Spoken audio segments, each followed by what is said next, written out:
Hey there! Did you know that more than 90% of people watching haven't subscribed yet? If you're enjoying the stories we share, just take a moment to hit that subscribe button. It's totally free and helps us keep creating the content you love. Emily Dawson lived a quiet life in the suburbs of a mid-sized town in Illinois. Her days followed a familiar rhythm, waking early to prepare breakfast, getting her son, Jonah, ready for school, tidying the house, and making sure dinner was warm by the time her husband, Greg, came home from work. At 32, Emily was content in many ways, grateful for the home they'd built, the sweet, giggly boy that lit up her days, and the steadiness of Greg, who worked long hours as a logistics coordinator at a manufacturing company. Their house stood on a tree-lined street, 2 stories of modest charm with a swing set in the backyard and a wreath on the front door that changed with the seasons. Emily had once been a part-time kindergarten teacher before Jonah was born, but after he arrived, she decided to focus entirely on raising him. Greg supported that choice, though it meant longer hours for him and fewer date nights for them. It wasn't that their marriage was unhappy, it just felt at times paused. Life was predictable, comfortable, maybe too comfortable. The spark that once buzzed between them in their 20s had mellowed into polite affection and the practical teamwork of parenting. Everything began to shift one summer when Greg's cousin, Ryan, came to town. Ryan had grown up out west in Oregon and worked remotely as a freelance graphic designer. He was charismatic in an easy, relaxed way, the kind of person who could make a stranger laugh within 5 minutes. Greg and Ryan hadn't seen each other in years, but they'd always been close as kids, and when Ryan mentioned over a family Zoom call that he was looking to explore other places while working remotely, Greg offered their guest room without hesitation. Emily hadn't expected anything unusual about the visit. She'd met Ryan once, briefly, at a family wedding years ago. He was the kind of man who didn't make waves, charming but not the center of attention. He arrived on a sunny Saturday in June carrying a duffel bag, a rolled-up yoga mat, and a coffee-stained sketch pad. Jonah took to him immediately, drawn to Ryan's way of telling stories and drawing cartoon animals on demand. For the first few days, it was easy. Ryan worked during the day in the guest room with headphones on and kept to himself. In the evenings, he joined the family for dinner, helped with dishes, and played board games with Jonah. He wasn't intrusive, and Emily appreciated the new energy in the house. She hadn't realized how quiet her days had become, how seldom she had adult conversation that wasn't about bills or groceries. One evening, while Greg was working late, Emily and Ryan sat on the back porch after Jonah had gone to bed. The summer air was thick with crickets and the smell of jasmine from the garden. Emily poured herself a glass of iced tea and offered Ryan one too. They started talking about books, music, their childhoods. Emily told him about her teaching days and how much she missed them.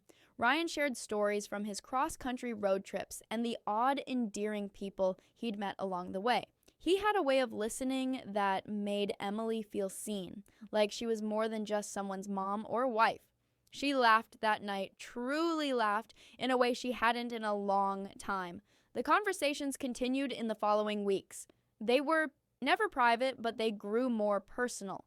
Ryan noticed things. He complimented her cooking, commented on the books she kept on the living room shelf, remembered details she'd casually mentioned. One afternoon, he offered to help clean out the garage, something Greg had been putting off for months, and they spent hours sorting old boxes while talking about their favorite childhood movies. Emily started looking forward to the moments they shared. Nothing inappropriate had happened, not even close, but she felt a pull she couldn't quite define. She knew it was dangerous, not because Ryan was Greg's cousin, but because it woke something in her that had been asleep for years. She told herself it was just nice to feel appreciated. It didn't have to mean anything more. Then came the 4th of July barbecue. Greg's parents were hosting a family get-together at their lake house, and everyone was invited. Emily packed up the potato salad and sunscreen, and the 4 of them drove out to the lake in Greg's truck. The day was filled with laughter, swimming, and smoky grilled burgers. As the sun set and the sky lit up with fireworks, Emily found herself sitting on the dock, her legs dangling above the water. Ryan sat beside her. You seem quieter today, he said, his voice barely above the hum of cicadas. Emily glanced at him. Just thinking. About what? She paused. How fast time goes, how things change. Ryan looked out at the lake. Yeah, life doesn't slow down, does it? They didn't say much after that, but when their shoulders brushed, Emily didn't pull away. And when he looked at her for just a beat longer than usual, she felt it. Something had shifted, unspoken, but undeniable. Over the next few weeks, Emily tried to focus on her routines. She poured herself into Jonah's activities, set up art projects, baked cookies, scheduled play dates. She reminded herself of her blessings. Greg was kind and dependable. They had built a life together, but Greg was also distant these days, tired, distracted. He talked more about work than about them, and the few times she brought up her feelings, he responded with solutions, not empathy. One evening, she found herself alone in the kitchen while Ryan was making tea.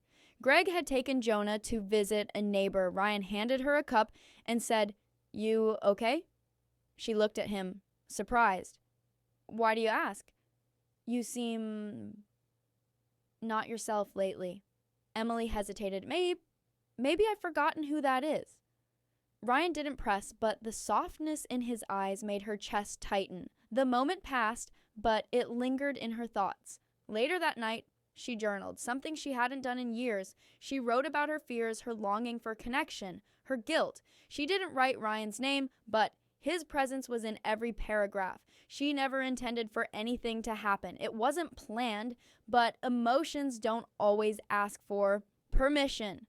One afternoon, while Jonah was at a birthday party and Greg was working overtime, Ryan asked Emily if she wanted to take a walk. The weather was perfect, warm but breezy, and they strolled through the park not far from their neighborhood. They talked about art and dreams and the lives they didn't live. At one point, they paused under a willow tree, watching kids feed ducks by the pond. "I think I envy you," Ryan said suddenly. "Me?" She laughed. "Why?" "You have this groundedness, a life, a family, something real." Emily looked at him. "You think I don't wonder what else is out there?" Ryan turned toward her. "I think we all do." There was a silence, not awkward but heavy with meaning. Emily looked away first. They walked back quietly. She knew something had changed again. Lines had been blurred. Later that week, Greg noticed her distance. They had a tense conversation, not quite an argument, but close. He asked if something was wrong. She said no. She didn't know how to say what she was feeling without unraveling everything. She thought about talking to a counselor. She even searched for therapists online, but never booked an appointment. She told herself she could manage it on her own. She just needed time, but time wasn't making it easier. Ryan's presence became more complicated. They both tried to act normal, but there was a current between them now, something electric and unspoken. Emily caught herself thinking about him during quiet moments, remembering things he'd said, the way he smiled when he was being thoughtful. And one night, something happened that neither of them could take back. The summer deepened into August. School supplies lined store shelves and Emily began preparing Jonah for the first grade. She tried to focus on the tasks at hand, sharpening pencils, buying new sneakers, labeling notebooks, but her mind often wandered. She had promised herself things wouldn't go further, that what had already passed between her and Ryan would stay in the realm of implication and unspoken emotions. But life doesn't always listen to the promises we make in our heads. It happened one evening, innocently enough. Greg had taken a short work trip out of state just overnight, and Jonah had fallen asleep early after a full day at the water park with friends. The house was quiet. Emily had just finished folding laundry when Ryan knocked softly on the open door to the laundry room. "Hey, you okay?" he asked, a half smile playing on his lips. "Yeah, just tired," she replied, brushing hair from her forehead. He offered to help with the rest of the chores, and she let him.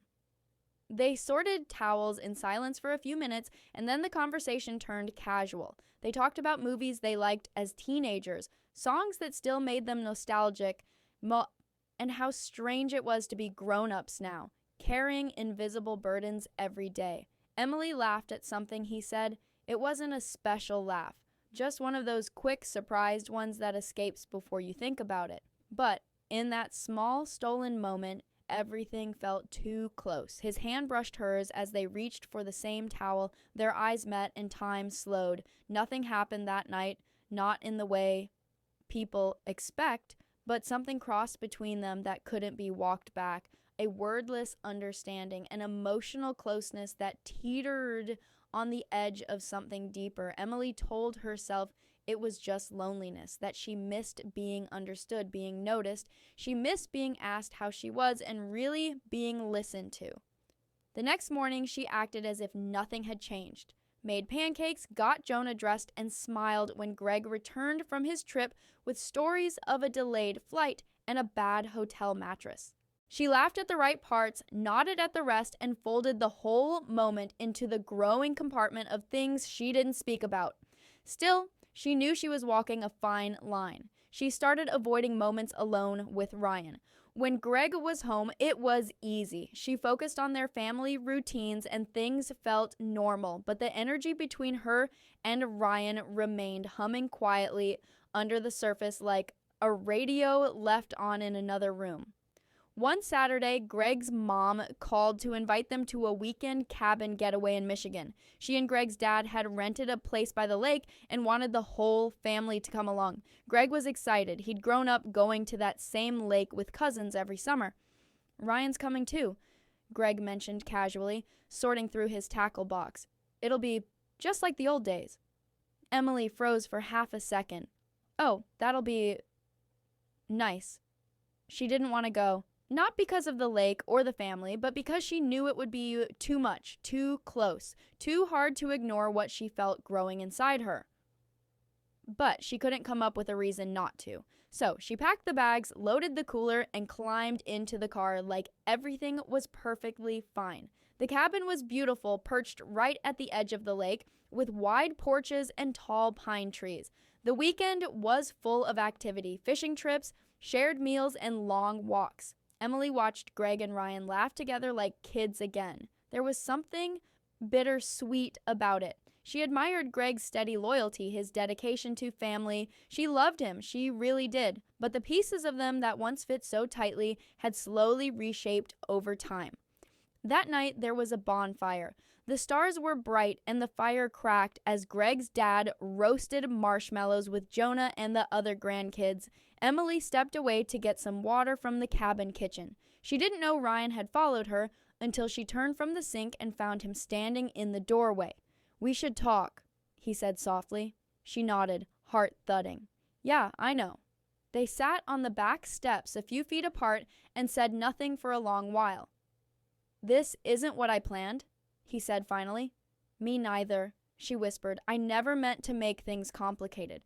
I respect Greg, I respect you, but it happened anyway," she finished. Ryan nodded, rubbing the back of his neck. They didn't touch, didn't move closer, but the air was heavy with truth. "I think about it all the time," Emily admitted, staring at her hands. "Not just what could happen, but what it says about me, about what I'm missing." "You're not a bad person, Emily," Ryan said, his voice steady. "You're human." She wanted to believe him. She wanted to believe she could feel something and still be good. They returned to the fire, sitting on opposite ends, not speaking for the rest of the night. When they got home from the trip, something had changed. Emily pulled back emotionally from both Greg and Ryan. She threw herself into routine. Volunteer work at Jonah's school, a new book club. She started running again in the mornings just to clear her head. She knew she couldn't live with the storm building inside her. It wasn't fair to anyone. Ryan noticed. He stopped initiating conversations. He stayed in his guest room more, kept his earbuds in. They'd gone from almost too close to near strangers, and it ached in a way she didn't expect. One night, after putting Jonah to bed, Emily sat on the back porch alone. Greg joined her, holding 2 mugs of tea. "You've been quiet lately," he said gently. She looked at him. He was tired, with dark circles under his eyes, but he was trying. She saw it in the way he handed her the tea, in the way he sat close, but not too close. "I'm just figuring things out," she said truthfully. Is it us? She hesitated, then nodded slightly. I know I've been distracted, Greg admitted. I thought I was doing the right thing, providing, keeping things steady, but maybe I forgot to check in with you along the way. Tears welled up in Emily's eyes. She didn't say anything. I love you, Greg added. And if we need help, we'll get it. I want to be better. I don't want to lose what we have. Emily nodded again, but her heart was full of mixed emotions. In the following days, Greg suggested they see a counselor together. Emily agreed slowly. She began opening up about her feelings of invisibility, the emotional distance, the things she didn't know how to say. She didn't tell him about Ryan, not directly, but she was honest about the loneliness. Meanwhile, Ryan decided it was time to move on. He told Greg he'd found a short-term lease in a nearby city and wanted to give them their space. I've overstayed, he said with a smile. It's time I get out there again. Greg was sad to see him go, but understood. Emily didn't say goodbye in a grand way, just a simple wave, a quiet thank you. Their eyes met once, brief, loaded with things that would never be said out loud. In the quiet that followed, Emily felt a strange mixture of grief and relief. What had grown between her and Ryan had been real, but it wasn't sustainable. Not in the world they lived in. Not without breaking things that mattered too much. She didn't know what the future held, but for now, she had chosen to turn back toward her family, toward the life she had built. It wasn't perfect, but maybe it didn't have to be. Maybe it just needed to be real. The crisp winds of early autumn brought a sense of renewal to the Dawson household. The leaves turned gold and rust-colored, and Jonah settled into first grade with surprising ease. Each day, Emily walked him to school, her steps slower than before, but steadier. Change was no longer a distant thought. It had become part of her daily rhythm. Counseling had become a weekly fixture for her and Greg. They met every Thursday evening after dinner, while a neighbor watched Jonah. The session started out stiff and guarded, but over time, walls that had quietly risen between them began to come down. Greg spoke more than he used to, sharing not just his thoughts, but his fears too. He admitted he'd been feeling pressure for a long time, pressure to succeed, to provide, to be the man he thought she needed. In doing that, he'd stopped asking what they needed as a couple. Emily, for her part, began to understand how much she'd been holding back, not just from Greg, but from herself. She spoke of her longing for connection, the subtle emptiness that had taken root when her identity became so entangled in motherhood and daily responsibilities.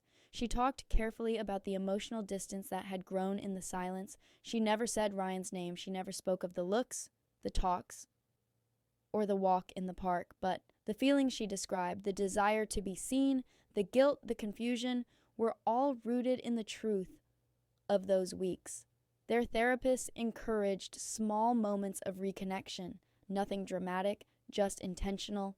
A 10-minute walk after dinner, a conversation without phones nearby, a shared show. Sometimes they laughed, sometimes they didn't, but they were trying. One evening in late October, after Jonah had gone to bed and the house was quiet, Greg pulled out an old photo album. He opened it on the coffee table, flipping through pages of their early days together. Road trips, holidays, the day they signed the lease on their first apartment. Emily smiled softly. We were just kids. Yeah, Greg said, and we had no idea what we were doing. They turned the pages slowly. She saw versions of herself she barely remembered, a girl with windblown hair on a mountain trail, laughing in the rain on a city street. She wasn't sure where that part of her had gone, but sitting beside Greg, she felt something stir. I miss her sometimes, she said. Greg glanced at her. I do too, but I like who we are now, even if we've changed. Emily nodded. I want to believe we can find that spark again. Not the exact same one, but something real. We can, he said, not with certainty, but with hope, and that was enough for now. The next few months were quiet in the best ways. Thanksgiving came and went with family and laughter. Ryan sent a polite holiday card from Portland, where he had decided to relocate permanently. He included a short message for Jonah, a cartoon drawing, and a simple note, Keep being awesome. Emily smiled. folded it back into the envelope, and tucked it in a drawer. Ryan had been a chapter in her life, a complicated one, but not a defining one. What happened, or almost happened, would always be a marker of a moment when she had been vulnerable, but it was also a reminder of what she valued most: honesty, commitment, and the quiet resilience of everyday love. By December, the Dawson home glowed with holiday warmth. Jonah helped decorate the tree with glittering stars and lopsided ornaments from kindergarten. Emily baked cookies in the kitchen, and Greg played holiday songs on the old stereo. One snowy Saturday afternoon, Greg returned from the hardware store with a bag of string lights and a lopsided grin. Thought I'd surprise you. Figured we haven't gone all out on decorations in a few years. Emily raised her eyebrows. You? Volunteering to hang lights? He shrugged, trying to earn a few husband points. They laughed, and she helped him untangle the lights in the garage. It wasn't just the gesture, it was the spirit behind it. They were rebuilding something, moment by moment, not with grand declarations, but with ordinary effort. As the new year approached, Emily stood at the kitchen window one evening, watching the snow fall. Jonah was asleep. Greg was reading on the couch. She felt the familiar tug of reflection that came at the end of each year. Her life was not perfect. She still had doubts, still wrestled with questions late at night, still wondered who she might have become under different circumstances. But she had come to understand that growth doesn't always come in the form of bold leaps. Sometimes it's the quiet decision to stay, to work, to choose a love again, even when it's hard. In therapy, Emily had once described her marriage as a garden that hadn't been watered in years. She expected it to bloom without tending to it. Now she was learning to care for it again, not because she had to, but because she wanted to. One evening, after a particularly long day, Greg wrapped an arm around her as they sat on the couch. "You know," he said, "I still think about how lucky I am." She leaned into him. "Even after everything?" "Especially after everything," he said, "because we're still here." The fire crackled in the fireplace. Outside, snow blanketed the trees. Emily knew there would still be hard days ahead. Life was never static, but for now, she was choosing presence. She was choosing the family she'd built, the man she married, the small, tender moments that stitched their life together. And as Jonah's giggles echoed from upstairs, no doubt sneaking in one more minute of play before bedtime, Emily smiled. Not everything needed to be repaired in a single day. Some things just needed to be held onto, nurtured, and believed in again.